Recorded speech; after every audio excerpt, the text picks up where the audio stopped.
Në kuadër të konferencës së 9 ndërqeveritare Shqipëri-BE, çështja e mjedisit dhe protestat e fundit në Tiranë kanë zënë një vend kryesor në diskutimet mes palëve. Komisionierja Evropiane për Zgjerim, Marta Kos, theksoi se harmonizimi i legjislacionit mjedisor, veçanërisht mbyllja e kapitullit 27, është një ndër kriteret më kërkuese për antarësimin e Shqipërisë në Bashkimin Evropian. Nuk e shohim rrugtimin e Shqipërisë dhe Bashkimin Evropian në rrezik të provash e sotme që kemi mbyllur 3 kapituj. Lidhur me projektin specifik, mbrojtja mjedisore është pjesë e kritereve të antarësimit në BE, kritere shumë të rëndësishme. Dhe aktualisht ka një sër ligjesh që duhen ndryshuar për të përmbushur këtë kriter. Po edhe përpara se sa të nisnin këto protesta, kishim rënë dakord në Shqipërinë që gjatë këtij viti do të shfuqizoheshin amendamentet e vitit 2024 të ligjit për zonat e mbrojtura, gjithashtu do shfuqizohej ligji për investime strategjike dhe këto ndryshime do duheshin bërë për të mbyllur negociatat për kapitullin 27 që ka të bëjë me mjedisin e ndryshimin e klimës dhe do të inkurajoja autoritetet, siç dëgjuam që do ta bëjnë këtë gjë sa më shpejt të jetë e mundur. E dim që kjo është një çështje shumë e rëndësishme në debatin publik shqiptar. Protestat janë pjesë e proceseve më të gjera demokratike dhe mënyra se si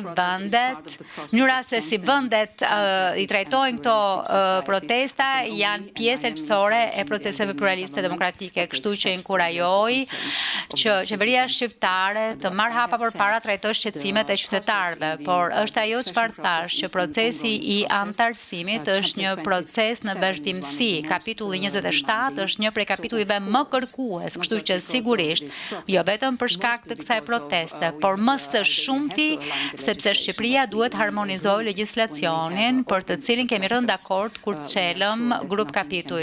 Nga ana e tij, kryeministri Edi Rama konfirmoi se qeveria do të ndërmarrë ndryshime ligjore për të sjellë ato në përputhje me standardet evropiane. Ai bëri të qartë se ligji për investimet strategjike do të shfuqizohet, ndërsa për zonat e mbrojtura do të ketë vetëm rregullime specifike.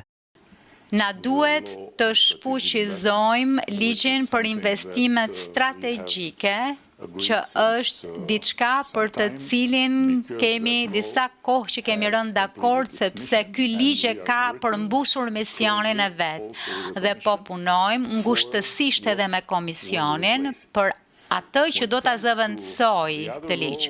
Kur bëhet fjalë për ligjin tjetër, nuk kemi asgjë për të shfuqizuar edhe pse ka pasur një rezolut në Parlamentin Evropian që ka kërkuar këtë, por na duhet ta trajtojmë ligjin mbështetur në të gjitha standardet evropiane dhe të ndryshojmë brenda këtij ligji gjithçka që nuk është në pajtim me standardet evropiane, sepse shfuqizimi nënkupton anulim dhe ligji për investimet strategjike do të shfuqizohet, do të anulohet, ndërkohë që ligji për zonat e mbrojtura është një nga ligjet më të mira që kemi.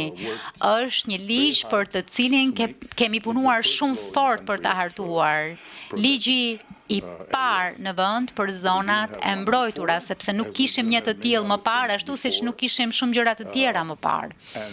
Dhe na duhet të trajtojmë pjesë specifike të cilat duhet të jenë në pajtim të plot me standardet e Bashkimit Evropian. Dhe edhe për këtë, ndërkohë që flasim, po punojmë me komisionin, por shfuqizim nuk është një fjalë që e marrim si fjalë për të qenë në përputhje, nuk është shfuqizim, është miratim 100% në përputhje me standardet evropiane. Shfuqizimi është për ligjin për investime strategjike, janë dy gjëra ndryshme.